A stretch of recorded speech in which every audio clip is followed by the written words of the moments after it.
तो कैसे हैं दोस्तों, मैं हूं जिंदा दिल और आप देख रहे हैं मेरा YouTube चैनल। आज हम लोग बात करेंगे मेरे एक दोस्त से जो मौजूद है मलेशिया में। खैर अभी वो मलेशिया में मौजूद नहीं है, अभी वो इंग्लैंड में है। लेकिन हम लोग उससे बात करेंगे कि अगर एज ए पाकिस्तानी आप मलेशिया जाते हैं तो आपके लिए कैसी जॉब अपॉर्चुनिटीज़ हैं, क्या काम के मौके आपके लिए वहाँ पे मौजूद है, सिंगापुर कैसा है। दोस्तों मेरा ये दोस्त अमेरिका भी जा चुका है, यूके भी जा चुका है और इसका दुनिया घूमने का एक्सपीरियंस है। तो अगर आप बाहर मूव करना चाहते हैं, बाहर काम करना चाहते हैं तो सीट बेल्ट बांध लें और तैयारी पकड़ लें। ये वीडियो बहुत इंटरेस्टिंग होने वाली है। दोस्तों मैं वीडियोस बनाता हूँ इमिग्रेशन के बारे में, ट्रैवल के बारे में, फिटनेस के बारे में और वेलबींग के बारे में। तो अगर आपका प्लान है पाकिस्तान से बाहर मूव करने का, पाकिस्तान से बाहर पढ़ने का, पाकिस्तान से बाहर ट्रैवल करने का, पाकिस्तान से बाहर काम करने का, तो मेरे चैनल को सब्सक्राइब कर लें।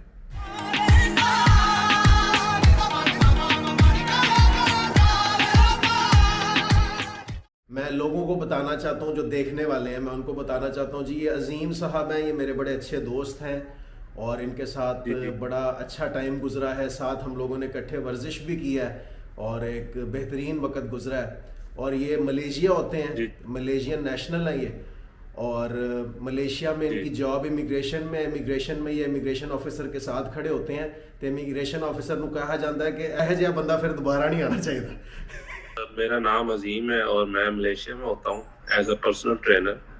पाकिस्तान में इकट्ठी एक्सरसाइज करते थे मैं और जिंदा दिल भाई। ओ, इतनी इज्जत इस भाई ने कभी मुझे आज तक कभी इतनी इज्जत से नहीं बुलाया। अच्छा चलो। कंपटीशन भी हम इकट्ठे ही खेले हुए हैं और तैयारियां भी हमने इकट्ठी की हैं। Body building, professional Definitely। Body building Azeem भाई कर चुके हैं और जी, बड़ा ज़बरदस्त एक्सपीरियंस है इनका। तो यार मैं आपसे ये पूछना चाहता हूँ कि अगर कोई पाकिस्तानी इस टाइम पे, आपको पता है पाकिस्तान के हालात काफ़ी मुश्किल में है और फाइनेंशियल जी, जी, सिचुएशन भी बड़ी मुश्किल में है, तो अगर कोई बंदा मलेशिया आना चाहता है पाकिस्तानी, तो उसके लिए क्या जी, जी। सूरत हाल है? देखो यार, मलेशिया में जो विजिट वीजा है ना, वो तो इजीली मिल जाता है। अच्छा। और वहाँ पे बहुत लोग आके वहाँ पे विजिटर वीजे पे आके वो गायब हो जाते हैं, खली वली हो जाते हैं और काम करते हैं। ये आमदनी पीछे भी अच्छी हो शोर आ रहा जाती है। है, मतलब ट्रेन जा रही है, ट्रेन। ट्रेन जा रही है भाईजान, तुसी बॉर्डर पे बैठे हो। और ट्रेन जा रही पीछे। अच्छा। तो अच्छा मलेशिया में दोबारा जो है, बताएं, वीजे वीजे का बोल रहे थे आप, बताएं जरा।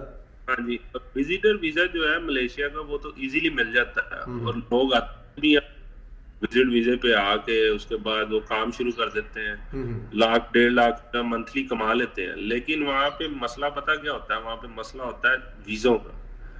वर्किंग वीजा जो है वो बड़ी मुश्किल से मिलता है। आजकल तो उन्होंने वैसी बड़ी सख्ती की हुई है क्योंकि इनलीगल लोग बहुत ज्यादा है, अच्छा विजिट पे आते हैं और उसके बाद जॉब शुरू कर देते हैं। अच्छा अच्छा वर्क परमिट जो है वो बहुत मुश्किल से देते हैं। अच्छा। तो अगर वो पकड़ा जाए बंदा, हम्म इलीगल बंदा अगर पकड़ा जाए काम करते हुए, तो उसको 3 की सजा है और उसके बाद वहां पे 3 साल की? डिपो और 3 मंथ की, अच्छा, सॉरी, 3 मंथ, महीनों की सजा है। अच्छा। तीन ईयर में? 3 महीने है और उसके बाद लाइफ टाइम वो बैन कर देते हैं। मलेशिया में दोबारा नहीं हुआ सकता। ओहो हो। मलेशिया पाकिस्तानी, इंडियन, बांग्लादेशी, नेपाली बहुत है। बहुत ज्यादा। और हाँ जी, और 50-60% जो है वो इलीगल है, जिनके पास कोई वीजा नहीं। ओहो हो। सिंगापुर में आप सिंगापुर में इलीगल आप, नहीं रह सकते? वो छोटा सा कंट्री है और वो चैलेंज करते हैं आपको कि आप 24 आवर से ज्यादा आप इलीगल यहाँ पे नहीं रह सकते, आपको पकड़ लेंगे हम। अच्छा हाँ, इतनी सख्ती है वहां पे। अच्छा। ये जो 1 साल का वीजा होता है, ये टूरिज्म का होता है? नहीं नहीं नहीं, ये कॉलिंग वीजा होता कॉलिंग वीजा मतलब? है। हाँ, वर्क परमिट वीजा होता है।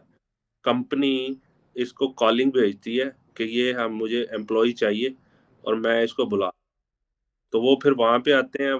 जब वो बंदा आ जाता है, फिर उसको कंपनी जो है, कंपनी टैक्स पेड नहीं करती और कुछ जो होते हैं वो पेड नहीं करती गवर्नमेंट को, तो गवर्नमेंट जो है वो कंपनी ब्लैकलिस्ट कर देती है। उन्होंने बिजनेस बनाया हुआ है ये। 20-20, 25-25 कालियां निकालते हैं, एक बंदे से 5-5, 6-6 लाख रुपया लेते हैं, हम्म। 1 साल दे देते हैं, उसके बाद कंपनी ब्लैकलिस्ट हो जाती है, आगे वीजा नहीं रिन्यू होता, उनकी दिहाड़ी लग जाती है। उनकी दिहाड़ी करोड़ लग डेढ़, जाती है, यानी मतलब अगर एक बंदे से 5 लाख भी लेते हैं तो अगर वो 25 बंदे भी बुलाते हैं तो यार जी, आते मतलब 1,75,00,000, 1,75,00,000 बहुत बड़ी दिहाड़ी है।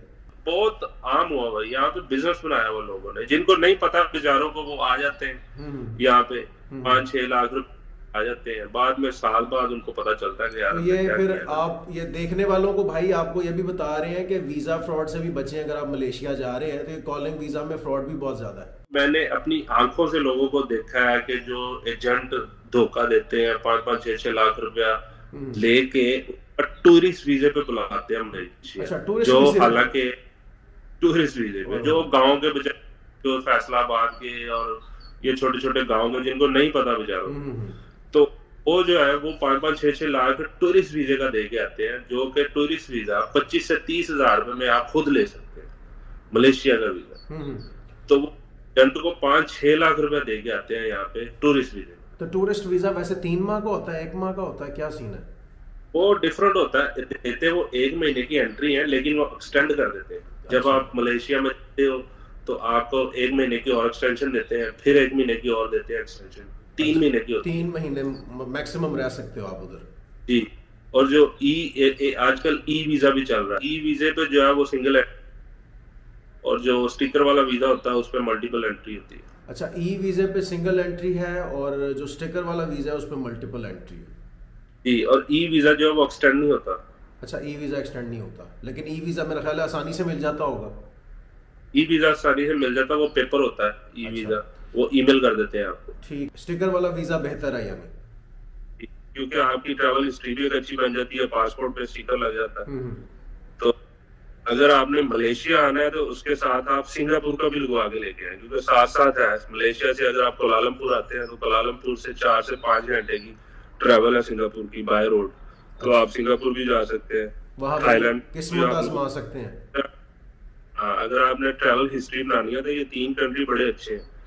साथ ही थाईलैंड है, उसके बाद मलेशिया है, उसके बाद सिंगापुर का। यानी थाईलैंड, मलेशिया, सिंगापुर, 3 जगहों की आपकी ट्रैवल हिस्ट्री बन सकती है बड़े आराम से। और ये बड़े अच्छे, मतलब आपकी ट्रैवल हिस्ट्री बन सकती है। ये टूरिस्ट कंट्री है, तो आपकी ट्रैवल हिस्ट्री बन सकती है। इसके बाद किसी अच्छे कंट्री का करा तो वीजा हंस के लग जाएगा। यूरोप हो गया, यानी यूरोप या अमेरिका का वीजा फिर आराम से लग जाएगा जी बिल्कुल, इस ट्रैवल हिस्ट्री की बेस पे। क्योंकि काफी लोग मैंने देखा है आजकल वो अप्लाई कर रहे होते हैं अमेरिका का सीधा वीजा पाकिस्तान से, या यूरोप का वीजा, दुबई भी नहीं जाते, कहीं भी नहीं जाते, तो उनका वीजा रिजेक्ट हो जाता है। जी बिल्कुल।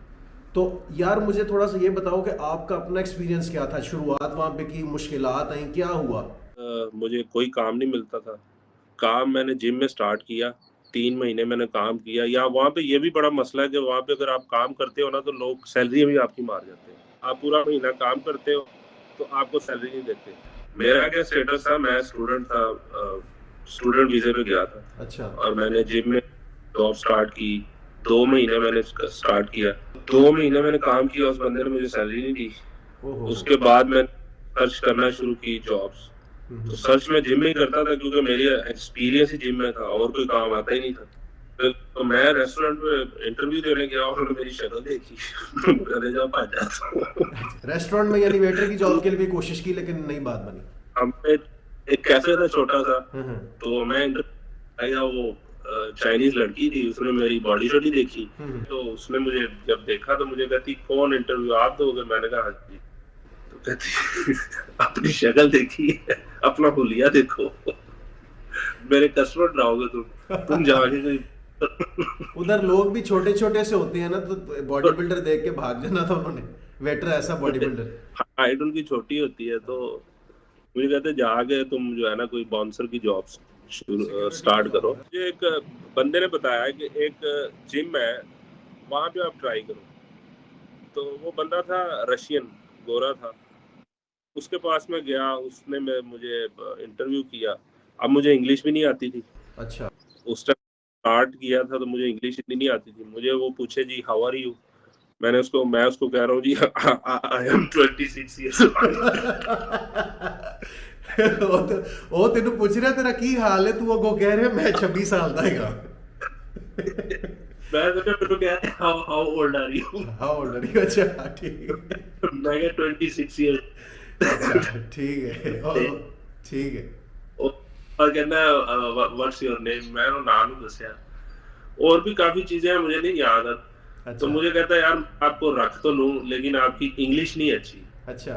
इंग्लिश अच्छी है आपको। अगर इंग्लिश। मैं आपको स्टैचू के तौर पे भी रखूं ना तो आपकी बॉडी देख के लोग आएंगे। हम्म। तो वहां पे एक सिख का लड़का वो हम्म। ऑलरेडी वहां पे, उसको मैंने कहा यार हेल्प कर, मुझे बहुत जरूरत अच्छा, है। पंजाबी सिख ब्रदर ने आपकी हेल्प की यानी? हाँ, तो उसने फिर मुझे 4 आवर उसने मुझे काम दिया, तो अच्छे खासे मैंने वहां पे पैसे कमाए तो और महीने उसने का मेरी कितना बन जाता था उस तरह से? महीने का मेरा उस टाइम बन जाता था, पाकिस्तानी बन जाता था तकरीबन 3-3.5 लाख रुपए। 3 साढ़े 3 लाख। सो दोस्तों, अगर आप देख रहे हैं और मेरी बात सुन रहे हैं, तो ये भाई, मैं आपको बताता चलूं कि इनके वालिद साहब की वफात हो गई थी। बिल्कुल सही है, ऐसा ही है भाई। कब की बात है ये? ये 2007 की बात है, मेरे वालिद 2007 साहब में ने। इनके वालिद साहब की वफात हो गई थी, अल्लाह उनकी मगफिरत करे। इसने अपने ओन पे, आज जिधर भी खड़ा है ना, मेरा दोस्त ही है, ये अपने ओन पे यहाँ पे पहुंचा है। और आप देख सकते हैं कि मलेशिया जाने के 2-3 महीनों में ही भाई 3.5 लाख रुपया पाकिस्तानी वहाँ पे कमा रहा था, अपने ओन पे, अपनी मेहनत पे।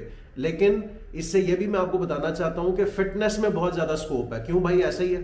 बिल्कुल, तो अगर कोई बहुत फिटनेस में फायदा। आना चाहता है कोई, आप पहले लेकिन प्रोफेशनली बॉडी बिल्डिंग थोड़ी बहुत करें, अपनी बॉडी अच्छी बनाएं, अंग्रेजी अपनी अच्छी करें। मैं कई दफ़ा बोल चुका हूँ, अंग्रेजी बड़ी ज़रूरी है बाहर।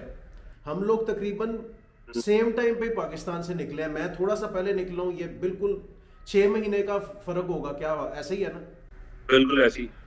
तो अजीम की ये बात है कि मुझे इसकी चीज़ जो सबसे अच्छी लगती है कि ये बहुत ज़्यादा मेहनती आदमी है। मतलब मेहनत से घबराना नहीं है, और यही असूल है अगर आप बाहर जाते हैं कि मेहनत करनी है। अच्छा, दूसरी चीज़ मैं बताता चलूँ कि हमारी भाभी मलेशियन है, तो वो भी ज़रा कहानी अगर थोड़ी बहुत बता सको। तो मैंने जब देखा कि यार वीजों का जो है ना बड़ा इशू है, यहाँ पे वीजा नहीं लग रहे, तो फिर मैंने सोचा कि यार वाइफ जो थी मेरी, वो मेरी क्लाइंट थी, अच्छा, मेरी ट्रेनिंग लेती थी। आपसे ट्रेनिंग लेती थी, तो ठीक है। ठीक, तो फिर मतलब डेटिंग सेटिंग हुई, हम्म। बात प्यार में बदली, प्यार में फिर उसके बाद शादी होगी। चलो माशाल्लाह, चलो यार, अल्लाह आपको तो खुश रखे। सबसे जो अच्छी बात है, मेरा ख्याल है मलेशिया में ज़्यादातर लोग मुसलमान हैं। जी, is a Muslim country. Muslim country.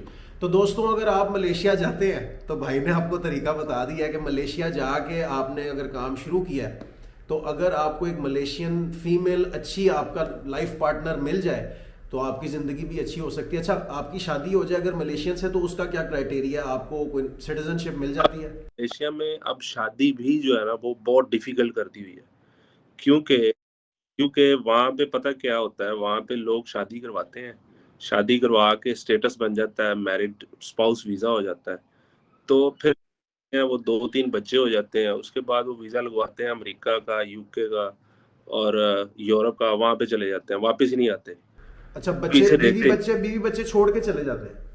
अब कुछ छोड़ के चले जाते हैं, बहुत वहाँ पे वो चल रहा है। अब तो मलेशिया में शादी करना इतना डिफिकल्ट कर दिया हुआ उन्होंने।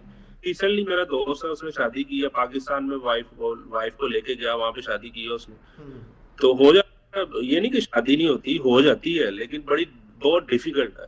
टाइम लगता है थोड़ा, उसको इंतजार करना पड़ा होगा पेपर के लिए। टाइम, हाँ जी। फिर उसके बाद आपको 6-6 महीने का वीजा देते हैं, 6-6 महीने का देखते हैं, 3-4 साल के ये साथ रह रहा है या नहीं रह रहा।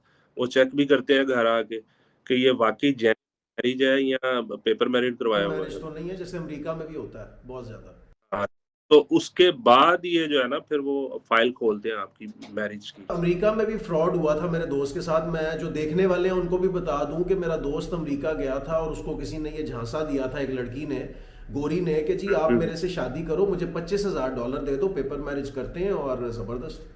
अब वो बेचारा अपने दोस्त की बातों में आ गया। उसका दोस्त पता नहीं मिला हुआ था उस लड़की के साथ या नहीं मिला हुआ था, वो वहाँ पे गया न्यूयॉर्क, उसने उस लड़की को पैसे दिए, उसने कहा जी ये $12,000 है कैश, ये ले लो, और तुम्हें 12,000, हम लोग परसों हमारी जो है ना रजिस्ट्रार के पास जाना है, शादी है, तो बाकी तुम्हें 13,000 जो बाकी है वो दे दूंगा 25 का। जब उसने उसको कॉल की, उसका फोन ही बंद था, वो लड़की भाग गई। ऐसे बड़े केस है अमेरिका में, बड़े केस उसका 12,000 लेके भाग गई भाई। वो रोने को आ गया था और उसको फिर वापस आना पड़ा। मुझे अफसोस के साथ कहना पड़ रहा है कि वो भाई साहब दुबई में, यानी बल्कि एग्जैक्टली बोलूं शारजा में, वो शादीशुदा था, पाकिस्तानी खातून से उसकी शादी हुई हुई थी और उसकी एक बेटी भी थी, और वो सब कुछ छोड़ छाड़ के अमेरिका भागा था।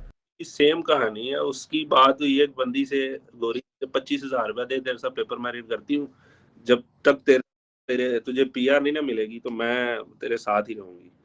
उसने दे कहीं से इकट्ठा कुट्ठा करके 25,000 रुपया। जब शादी की तारीख आ गई, वकील ने उसको तारीख तुरुख दी, उसको उसने फोन किया कि अब आजा निकाल को करना, कहती 25,000 और दे तो मैं जाऊंगी। वो मर गए उन्हें, वो नहीं आई। अच्छा नहीं आई, वो 25,000 भी ले गई, और 25,000 उसके पास और है ही नहीं था, वो कहाँ से देता, वो कहाँ से देता? तो वो नहीं, वो ले गई 25,000। तो दोस्तों ये मैं आपको बताना चाहता हूँ कि खुदा का वास्ता है शॉर्टकट्स ऐसे मत मारें, वरना आपका भी यही हाल होगा। अभी के लिए क्या कहते हो, जॉब मार्केट कैसी है मलेशिया की इस टाइम पे? मलेशिया में सर काम है, इतने काम है कि आपकी सोच है, हर किस्म का आपको काम, आपको अच्छे पैसे भी मिलते हैं, आपकी मतलब क्वालिफिकेशन अगर आपकी अच्छी है, आपको पढ़ा लिखा काम मिल जाता है, ऑफिस वर्क भी मिल जाता है, अच्छे खासे आप पैसे कमा लेते हो। अच्छा मैं एक चीज बताता चलूं दोस्तों के अजीम का इस टाइम अपना जिम है माशाल्लाह, ऐसा ही है भाई? जी भाई, अजीम का इस टाइम अपना जिम है मलेशिया में, और ये भाई ने आपके सामने मैंने आपको सारी कहानी बताई है कि इन्होंने जीरो से शुरू किया और मलेशिया में जाके एज अ ट्रेनर शुरू किया और अभी जिम ओनर है माशाल्लाह। जी बिल्कुल, जीरो था और एक टाइम ऐसा भी आया था कि मैं रोता था रात को कि यार मैं वापस चला जाऊंगा, लेकिन मेरा एक दोस्त था, वो ही पंजाबी लड़का, उसने मुझे कहा यार मौका एक बार ही मिलता है, बार बार नहीं मिलता, तो इसको अवेल कर, छोड़ दे पीछे की सोच छोड़ दे, अगर कुछ बनना है ना तो यहाँ पे बन, पीछे तुझे पता है कि कुछ नहीं है पाकिस्तान में, क्या करेगा, वही 25,000 की नौकरी, 30,000 की नौकरी। बहुत शुक्रिया आपका, आपने अपना टाइम दिया, कीमती वक्त दिया। मुझे अभी ये भी बताओ कि अभी क्या प्लान है, अभी क्या हो रहा है आजकल, किधर ट्रैवलिंग हो रही है? अभी ये मैं यूके में हूँ 5 से 6 दिन। अच्छा। 17 तारीख कल की मेरी फ्लाइट है, मैंने आगे जाना है न्यूयॉर्क, तो वहाँ पे क्रिसमस और न्यू ईयर मनाना है, क्रिसमस वहाँ पे और न्यू ईयर। हाँ। अच्छा, यानी अभी सैर सपाटे हो रहे हैं माशाल्लाह। हाँ, तो 23 जनवरी की मेरी वापसी है। 23 जनवरी, यानी अभी काफी देर हो बाहर यार, अभी मलेशिया में जाने में तुम तकरीबन तुम्हारा महीना पड़ा है। हाँ जी, पूरा महीना पड़ा। अच्छा, मार्च से पहले यूके वीजा एक्सपायर हो रहा था इसलिए चक्कर लगा लिया। जी। और ये अच्छा भी है, ये भी बताता चलूं दोस्तों के पासपोर्ट पे आपके स्टैंप लग जाए ना एक कंट्री की, तो वहाँ का वीजा दोबारा मिलना भी आसान होता है, आपने वीजा अगर यूटिलाइज किया। हाँ, अगर आप वीजा जाया कर दे तो फिर दोबारा जो है वो कंट्री वीजा मुश्किल देता है, क्योंकि वो इंस्टेंस कि हमने आपको वीजा दिया और आपने ट्रैवल नहीं किया। मुझे याद है मैं जब गया था ना अमेरिका, तो मुझे उन्होंने तकरीबन 2 घंटे बिठाए रखा था वेटिंग एरिया में अंदर सिक्योरिटी के पास। मुझे भी तकरीबन 1.5 घंटा बिठाया। मेरी ऑलमोस्ट फ्लाइट मिस हो गई थी, मुझे न्यूयॉर्क से आगे ऑरलैंडो पहुंचना था, मेरी फ्लाइट मिस हो गई थी यार, मतलब मेरी ऑलमोस्ट, मैं बड़ी मुश्किल पहुंचा था, मैं फ्लाइट मिस नहीं हुई लेकिन ऑलमोस्ट मिस हो गई थी, जितनी देर उन्होंने मुझे बिठा कर। डोमेस्टिक फ्लाइट थी मेरी न्यूयॉर्क से ऑरलैंडो की, तो मैं बड़ा परेशान था, मैंने कहा ये तो मैनू पैसे पै जाने ने, मुझे मेरा ख्याल है वो $400 की मेरी डोमेस्टिक फ्लाइट थी, मुझे टेंशन पड़ी हुई। तो खैर लेकिन उन्होंने मुझे छोड़ दिया। मेरे से भी बड़े ऊट पटांग सवाल कि तुमने कभी जो है ना पिस्तौल चलाई है, तुमने कभी गन चलाई है, तुम ये मेरे से भी पूछा था ना, कहता है तुम ये तुम्हारी बॉडी जो है ये तुमने आर्मी ट्रेनिंग ली है, मैंने कहा नहीं भाई बॉडी बिल्डिंग बस और कुछ भी नहीं।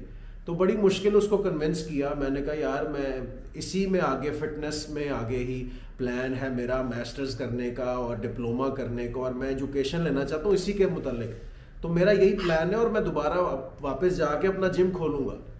तो मेरा, और उस टाइम पे मेरा एक टाइम था जब मेरा इरादा था कि पाकिस्तान जाके ना कोई जिम शिम का सीन करेंगे, लेकिन जब बंदा बाहर पढ़ता है या बाहर एक्सपोजर देखता है, बंदे की आंखें खुलती हैं, तो बंदा कहता है यार जिंदगी और है बाहर। तो अब पाकिस्तान कहाँ रह सकता है, नहीं रह सकता पाकिस्तान। मैं ये चीज़ गारंटी से बोलता हूँ कि जो इंसान बाहर रह ले एक दफ़ा, उसके लिए पाकिस्तान रहना मुश्किल है। और मैं ये नहीं कह रहा कि आप विजिट करने जाओ, नहीं, अगर आपने वहाँ पे काम कर लिया, टिक के किसी जगह काम किया है, तो जो आपको छोटी छोटी सहूलियात मिलती हैं रोज़मर्रा ज़िंदगी में, जो सहूलियात मिलती हैं भाई वो पाकिस्तान में नहीं मिलती। बिजली आती रहती है, मैनू यकीन नहीं आता सी अमरीका च मैं रहिंदा सी, मैं कहते वो बत्ती नहीं गई आदत पई सी ना। पाकिस्तान में बत्ती जाती है, मैं कहता था यार बत्ती जाने वाली है, बत्ती नहीं गई। तो बत्ती इतनी आदत पड़ी हुई थी कि मुझे डर था कि यार वो लैपटॉप या फ़ोन चार्ज कर लूँ, बत्ती ना चली जाए।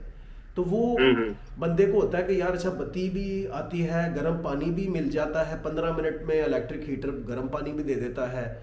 और दुख भी होता है यार, मतलब हमारे लोगों की क्या ज़िंदगी उतनी कीमती नहीं है, लेकिन नहीं है वो सहूलियात पाकिस्तान में। तेरी भी फैमिली, मेरी भी फैमिली, मतलब ओवरऑल जो हमारा ताल्लुक पाकिस्तान से ही है। हम लोग कोई बाहर आके, काफ़ी लोगों को आपको नफ़रत बड़ी मिलती है, जो बंदा बाहर काम करता है उसको नफ़रत बड़ी मिलती है कि जी तुम बाहर चले गए हो, तुम तो पाकिस्तानी नहीं रहे।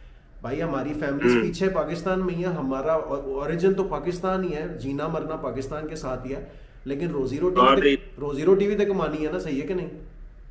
ਬਿਲਕੁਲ ਲੋਕ ਬਾतें करते हैं, ਤੁਸੀਂ ਹੁਣ ਬਾਹਰ ਦੇ ਹੀ ਹੈਗੇ ਹੋ, ਤੁਸੀਂ ਹੁਣ ਕਿੱਥੇ ਆਣਾ ਪਾਕਿस्तान ਦੇ ਵਿੱਚ? ਯਾਰ साल में एक चक्कर लगता है पाकिस्तान, साल में एक चक्कर लगता है। और वो भी आप जितनी दूर बैठे होते हो, तू मलेशिया, तू पाकिस्तान के करीब नहीं है। मैं इटली बैठा हुआ हूँ, मैं पाकिस्तान के करीब नहीं हूँ। टिकट भी तो महंगी है, आप साल में एक दफ़ा ही आ सकते हो। बिल्कुल। अब मैं फैमिली के साथ अगर मैं जाऊँ तो कम से कम 4 से 5 लाख की टिकटें हैं। बिल्कुल 4 से, या अब 6 महीने में तो नहीं दे सकता मैं। 6 महीने बाद, हाँ। तो वही बात आ जाती है कि देखनी पड़ती हैं ये चीज़ें। तो मेरे ख्याल में जो लोग पाकिस्तान में बैठे हुए हैं उनको भी एहसास करना चाहिए कि एक बंदा मेहनत मजदूरी अगर करने बाहर गया है या काम करता है बाहर, तो ऐसा नहीं है कि वो मौजें लूट रहा है। वो आपको अपने प्रदेश में अपने घर वालों से, अपनी फैमिली से दूर रह के पीड़ काटनी पड़ती है। बिल्कुल ऐसा ही है ना। बिल्कुल। दोस्तों ये है हमारे भाई अजीम। उम्मीद है आप लोगों को इनकी बातें सुन के कुछ सीखने को मिला होगा आज। चल यार, मैं तेरा बड़ा टैब लिया, तू जाके पट्ठे भी ढोने दे फिर।